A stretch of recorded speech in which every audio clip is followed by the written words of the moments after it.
Hola, ¿qué tal chicos y chicas? ¿Cómo están? Espero que se encuentren muy bien desde sus casitas, disfrutando de la familia, pero sobre todo siguiendo las medidas de prevención ante esta pandemia del COVID-19. Recuerden que hay que lavarnos muy bien las manos, mantenernos hidratados todo el tiempo, no exponernos, usar nuestro cubrebocas. Lo siguiente que vamos a hacer es dar las indicaciones para realizar el trabajo que vamos a hacer a través de los medios digitales. Lo que necesitamos es una hoja blanca o una hoja de tu libreta donde pondrás tu nombre completo, seguido de la fecha, el grado y el grupo, que sabemos que es tercero A en nuestro caso, y al finalizar poner el título de cada tema que vamos a desarrollar durante la clase. Bueno, sin más por el momento, quiero mandarles un fuerte abrazo a ustedes y a toda su familia. Vamos a iniciar con estas cápsulas educativas. Espero que las disfruten mucho y que pongan mucha atención. El día de hoy vamos a iniciar con una clase de español. El título de esta sesión es Las fases de un proceso. Para empezar con esta sesión debemos saber qué es un proceso. Y un proceso es una serie de acciones para realizar alguna actividad, ya sea armar algún objeto, una receta de comida, etc. Bueno, para realizar un proceso escrito debemos ocupar palabras que se llaman de orden temporal. ¿Qué quiere decir? Que cada una de estas palabras nos va indicando un tiempo y una forma. Como por ejemplo, cuando hacemos una receta de comida decimos, primero juntamos los ingredientes, después, esas son palabras que utilizaremos. Aquí algunos ejemplos.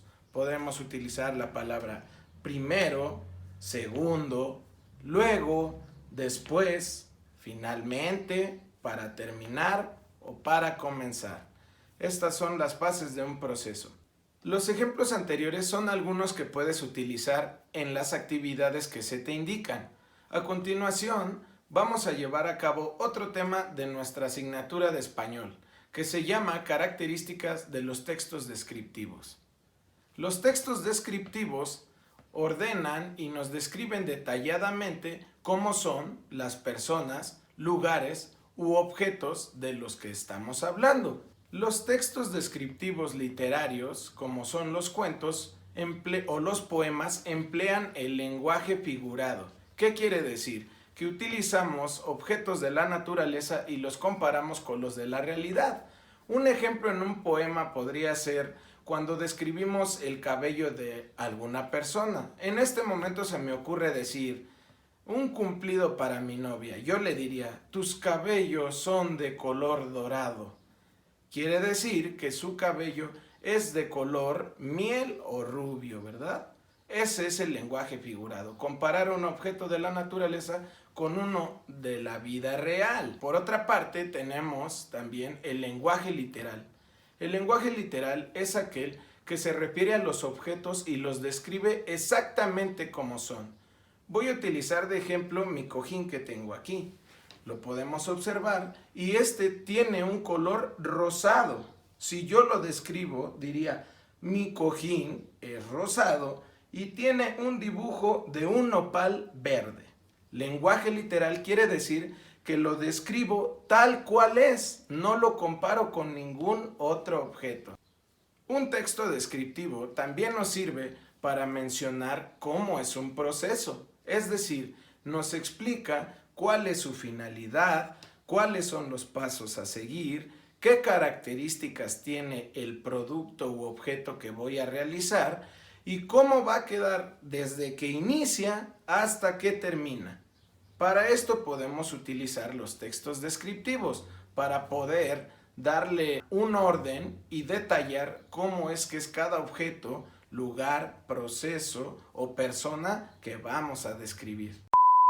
Para continuar con nuestras clases, esta vez toca la asignatura de matemáticas, en la cual desarrollaremos el tema de la sucesión de figuras geométricas con progresión aritmética. ¿Qué quiere decir? Una sucesión es un orden de elementos que pueden ir de forma ascendente, o sea, hacia arriba o hacia adelante, o descendente, que significa que van hacia atrás, ¿verdad? En la progresión de figuras aritméticas haremos una comparación con las sucesiones numéricas. ¿Qué quiere decir? Que si en una sucesión numérica yo ordeno números del 0 al 10, voy a ir 1, 2, 3, 4, 5, así sucesivamente hasta llegar al 10. Pero en el caso de una sucesión de figuras geométricas, veré qué orden tienen estas figuras. A continuación les voy a poner un ejemplo. En la sucesión que podemos observar en las imágenes, el primer término, quiere decir el primer dibujo, solo es una estrella. En el segundo hay 3, lo que significa que en esta progresión nos dimos cuenta que vamos sumando estrellas. Así que de una pasamos a 3. Quiere decir que sumé 2 estrellas. En el tercer término, que sería el tercer dibujito, si le sumo otras 2, ahora veo que tengo 5 estrellas. En el siguiente término, podemos darnos cuenta que como le sumé 2 a las 5 que ya tenía, ahora tengo 7. Y en la siguiente podemos ver que tengo 9 estrellas. Eso es un ejemplo de una progresión de figuras aritméticas. Para poder lograrlo, tenemos que identificar dos cosas. Una, si vamos sumando figuras, o dos, si vamos restando figuras. Así sabremos qué orden tiene el siguiente término de mi progresión de figuras geométricas. Para dar fin a las sesiones de esta semana, vamos a entrar a la asignatura de Ciencias Naturales.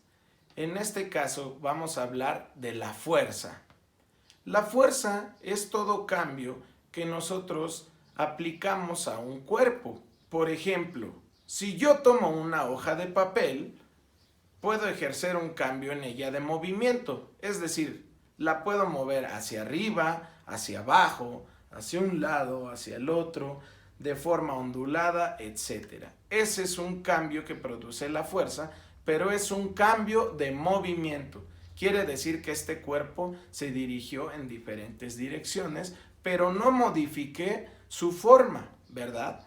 Al contrario de cuando yo aprieto, giro, estiro o simplemente rompo algún cuerpo, ese es un cambio generado por una fuerza, pero a este se le llama cambio de forma. Quiere decir que rompí su estructura inicial y que ahora no es como lo tuvo en un principio. Por ejemplo, si tomo la misma hoja de papel, pero en lugar de subirla y bajarla, ahora la hago bolita, me puedo dar cuenta que no tendrá la misma forma que cuando agarré por primera vez esa hoja. A eso es, como les repito, un cambio de forma que se ha logrado a través de poner fuerza sobre un cuerpo. Les voy a dejar algunos ejemplos en estas imágenes que verán a continuación.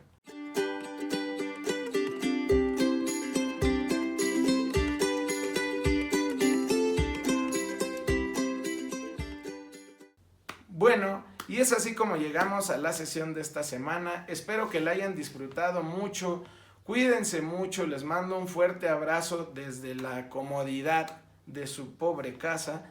Y bueno, ¿qué más queda decirles? Que los quiero mucho, los extraño. Pero bueno, es momento de cuidarnos y también descansar y echarle ganas aunque no estemos en la escuela, ¿verdad? Muy bien, chicos, les mando un saludo, los quiero, cuídense, que estén bien.